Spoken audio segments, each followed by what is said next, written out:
Hello, crafty friends. This is Anya General with Ink, Paper, Scissors.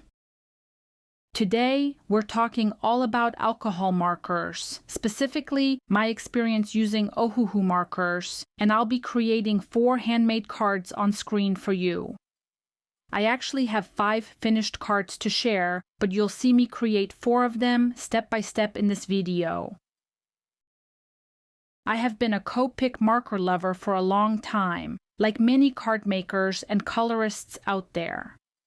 I even went so far as to invest in the entire Copic sketch collection, which was a big commitment financially and felt like such an accomplishment at the time. But honestly, that excitement faded pretty quickly. Over time, I started noticing that my Copic sketch markers were drying out, even the ones I have never used. This was frustrating, especially considering how expensive they are.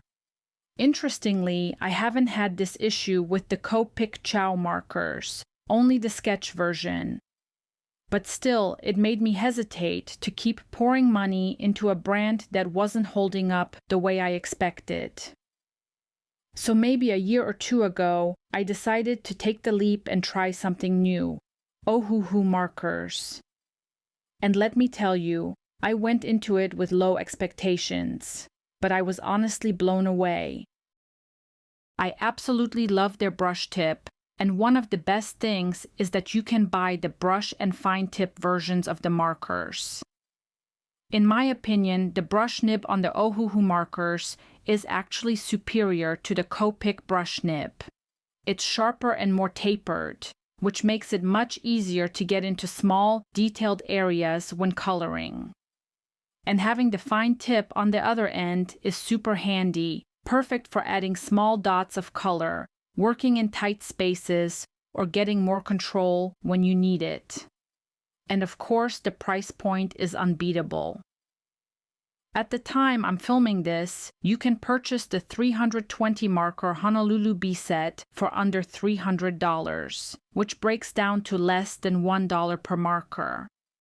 That's an incredible value, especially when you consider how smooth and vibrant these markers are. That's the set I personally use, and I've been very happy with the variety and performance. But if you're not ready to commit to a full set, or it's just not in your budget right now, Ohuhu also offers smaller sets at very affordable prices. It's a great way to try them out without a huge investment, and if you do decide to give them a go, I would be so grateful if you used my affiliate link, which I've included in the video description below. It doesn't cost you anything extra, but it helps support my channel so I can keep bringing you more crafty content.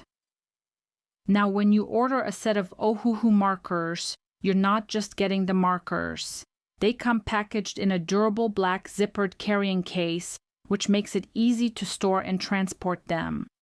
You'll also receive swatch cards, so you can see what each color looks like on paper, a plastic mat to place under your paper while coloring, which is super important because alcohol markers do bleed through cardstock, and a reference booklet. That booklet includes printed swatch charts and a guide showing how different sets overlap, which I found especially helpful when I was choosing which set to buy. I recently had the opportunity to speak with Ohuhu, and they generously sent me a couple of their smaller marker sets along with their black fine tip pen set. I absolutely love those pens and use them all the time in my journaling. I won't dive too deep into that today, but I will say they're fantastic for doodling and Zentangle as well. The ink flows beautifully, and the fine tip is perfect for detailed line work and tiny embellishments. They also sent me this beautiful bamboo marker organizer, and let me tell you, I am completely in love with it. First of all, it smells like real wood, which I didn't expect, but honestly kind of love. And in terms of function, total game changer for organizing my markers. Now, I should mention, If you're looking to store the full 320 Ohuhu markers set like I am, you'll actually need both the high-rise and the standard bamboo organizer. With those two combined, everything fits perfectly and beautifully. The markers sit upright, they're easy to grab, and they look absolutely stunning all arranged together. I was really impressed with how Ohuhu packaged everything too. They made sure all the corners were well protected during shipping, and everything arrived in pristine condition. And here's the best part. Both organizers fit exactly on my IKEA Raskog craft cart. That means I can roll my entire marker collection right next to me when I'm coloring, and then tuck the cart back into a corner when I'm done. It's been a huge help in keeping my workspace tidy without sacrificing accessibility. I took a picture so you can see exactly how it looks on my cart, and I'll pop that on screen for you. Another thing I love is how gorgeous the markers look when arranged in rainbow order. It just makes my heart so happy. Not only is it visually satisfying, but it's incredibly functional too. It's so much easier to find the exact color I need at a glance. To make choosing colors even easier, I use Sandy Allnock's hex chart when working with alcohol markers. It helps me visually see how colors relate to each other across the spectrum, which takes the guesswork out of blending and color selection. I'll link the chart in the description box below. It's a resource I highly recommend if you do a lot of coloring. The organizer also holds several markers in each slot, so if you happen to place one in the wrong spot, it's super easy to shift them over without having to rearrange the whole row. That little detail ends up saving me a lot of time when I'm tidying up after a project. Okay, enough chatter about these beautiful, colorful markers. Let's jump into the card making. Quick reminder, if you're enjoying this video, please give it a thumbs up, and don't forget to subscribe if you're new here. Your support means so much, and every new subscriber helps me reach my big goal of hitting 10,000 subscribers by the end of the year. Now, on to the cards. I've recently picked up a few adorable stamp sets from Fawn. I'll be working with I Love You Mower, Garden Mouse, and I Heart Pandas, all with coordinating dies. I just love these little lawn fawn critters, especially the mice. Their designs are so fun to work with and super easy to color, which is perfect for both beginners and more experienced colorists.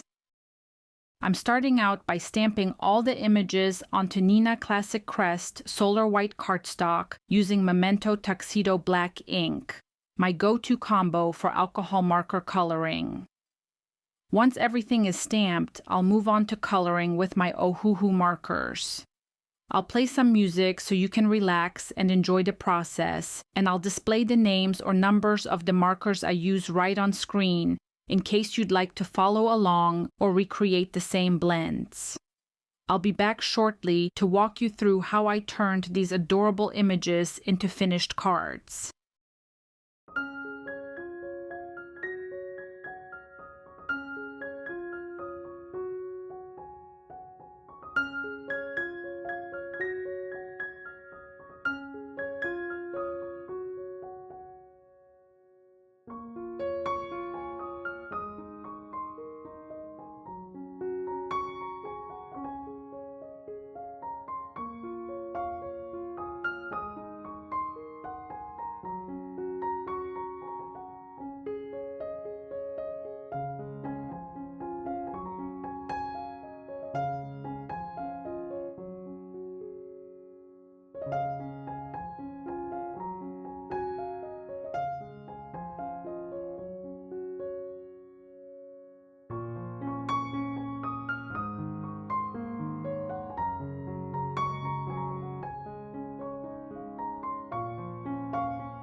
Now that I've finished coloring all of my images, it's time to die cut everything.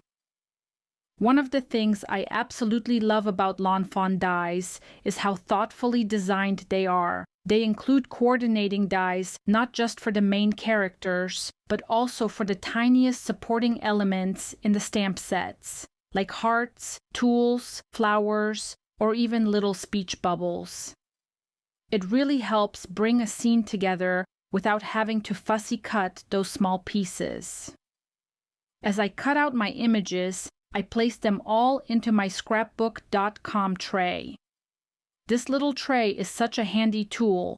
It keeps everything organized and prevents those tiny die cuts from getting lost on my desk. I highly recommend having something like this nearby when you're working with lots of small pieces. With my images all die cut and set aside, it's time to work on some backgrounds. I'm ink blending some soft cloud panels using the Lawn Fawn Cloudy stencil. Mine is one of the older versions, but I'll link to the updated stencil below. It's actually even better because it includes more cloud edge options for extra variety. For ink blending, I'm using my Gina K Designs blending brush, and I'm not even adding fresh ink, just using the leftover ink that's already on my brush. This gives me a really soft and subtle look, perfect for cheerful sky backgrounds that won't compete with the focal images. I blend several panels, one in a vertical orientation and two horizontal ones. I like having options when I start assembling my cards, and this way I can see what layout works best with each little scene. Next, I grab two of my Lawn Fawn large stitched rectangle dies and cut them from my cloud blended panels. These stitched edges add a lovely finished detail that makes the panel look more polished. Definitely one of my go-to dies for card fronts. To ground my scenes, I used the Lawn Fawn stitched hillside border dies to create some gentle slopes out of green cardstock. I cut a few hills, layer them together, and then adhere them to the bottom of my stitched cloud panels. This gives me a nice grassy base for my characters and props to stand on. Once those are glued in place, I start arranging all my die-cut images on the grassy area, building out each little scene. This part is always so fun, like telling a tiny story on each card.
Next, I cut a panel of blue cardstock that's just slightly larger than my stitched cloud panel, about 1/4 of an inch, to give it an 1/8 of an inch border on all sides. This creates a nice thin mat that frames the scene and adds a little extra contrast and polish. I really love doing this because it helps the focal panel stand out from the white card base without being too bold or distracting. After I adhere the stitched cloud panel to the blue mat, I layer the whole thing onto another cloud panel, but I add blue fun foam for dimension. I do this to add even more visual interest and a sense of depth. That second cloud background almost acts like a sky that continues beyond the stitched frame. It gives the whole card a more expansive, dreamy feel. Once that's in place, I attach the full panel to my white card base using art glitter glue. I'll come back and add a sentiment later, once I decide what occasion this card will be for. Sometimes I like to leave cards without sentiments until I know who I'm sending them to, especially if the design works well for multiple occasions. So for now, this card is complete, and I love how it's coming together. For the second card, I'm using the smaller stitched panel I die cut earlier. I'm also reaching for the same lawn fawn stitched hillside border dies to cut the hills, again using that same green cardstock for consistency across my card designs. This card will follow a very similar structure to the first one. I'll layer the stitched hills, build my little scene with the colored and die-cut images, and mount everything onto a card base. So I'll let you enjoy watching the process, and I'll be back shortly to walk you through the next card design.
For the third card, I wanted to do something a little different, so I looked through my background stash and chose one of the panels I created in my Lisa Horton Interference Ink video.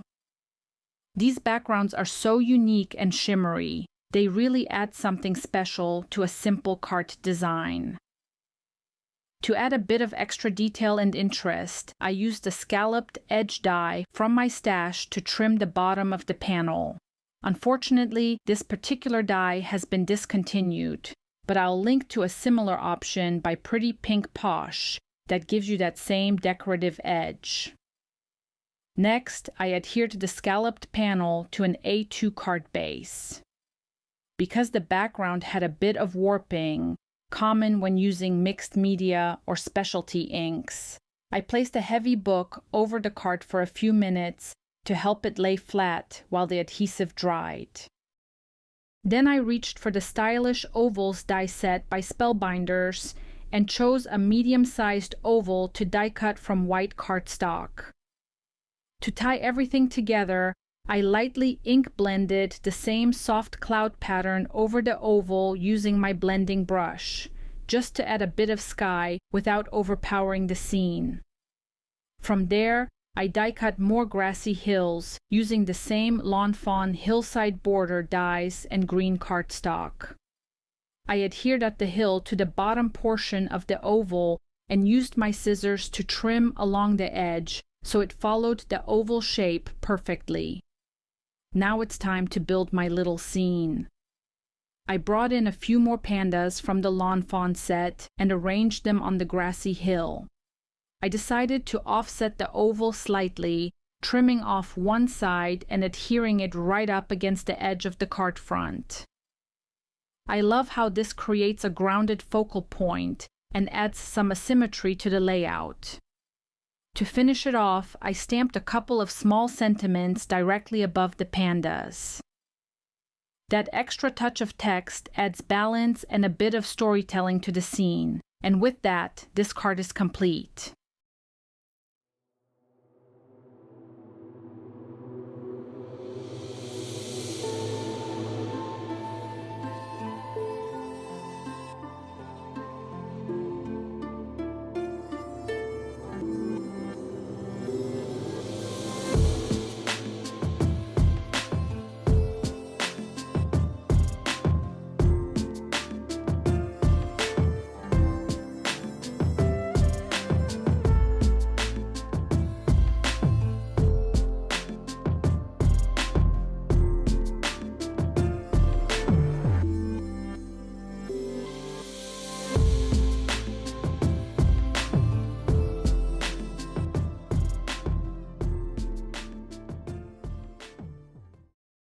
For my last card, I really wanted to create a full, detailed scene, something that would feel like a little snapshot of a spring day in the garden.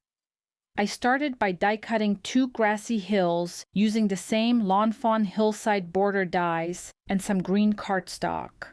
These dies are so versatile and really help create depth and layers in a scene.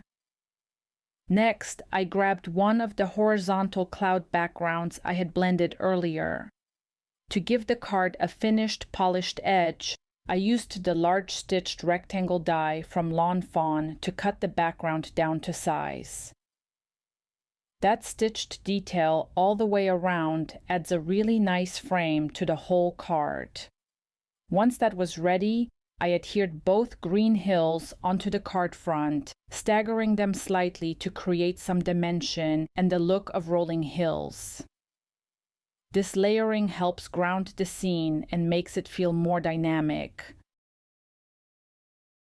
Now for the fun part, arranging the characters. I started placing my little mice on the card front to bring the scene to life. On the top hill, I added the mouse who's mowing the lawn. I love how this gives the sense that he's really working away up there. Below that, on the bottom hill, I placed another mouse who's watering flowers. I used several of the small potted flower images from the set and arranged them along the lawn so it looks like this mouse is tending to a little garden patch. It's such a sweet touch. To add even more charm and movement to the card, I tucked in a little ladybug on the grass. Then, to fill out the sky and add some playful color, I placed 3 butterflies fluttering above the scene, each colored in rainbow colors. The bright butterflies really help pull the eye upward and balance out the design. This card came together exactly how I imagined it, full of personality, color, and whimsy. It's such a fun way to wrap up the video. And that wraps up my last full card for today. But don't go anywhere, because I'm going to show you a bonus card next that uses some of the leftover elements I had on my desk. So be sure to stick around for that. Before I go, I just want to quickly mention the Ohuhu markers again. I was really impressed with how smoothly they blended and how vibrant the colors turned out, especially for the price. If you've been thinking about trying alcohol markers but didn't want to invest in something super expensive right away, I think these are a fantastic option. I also had so much fun pairing them with all of these adorable Lawn Fawn stamp sets and dies. Their products always make building a scene so easy and enjoyable. If you're interested in any of the supplies I used in this video, whether it's the markers, the Lawn Fawn stamps, the stitched dies, or the cloud stencil, I've linked everything for you down below the video. Those are my affiliate links, which means I get a small commission if you choose to shop through them, at no extra cost to you. It's a great way to support my channel and help me keep creating more videos like this, so thank you so much if you do. If you enjoyed this video, please give it a thumbs up, and if you haven't already, go ahead and subscribe to my channel so you don't miss what's coming next. I post new card making videos every week with lots of tips, techniques, and ideas to inspire you. I'd also love to hear from you. Let me know in the comments.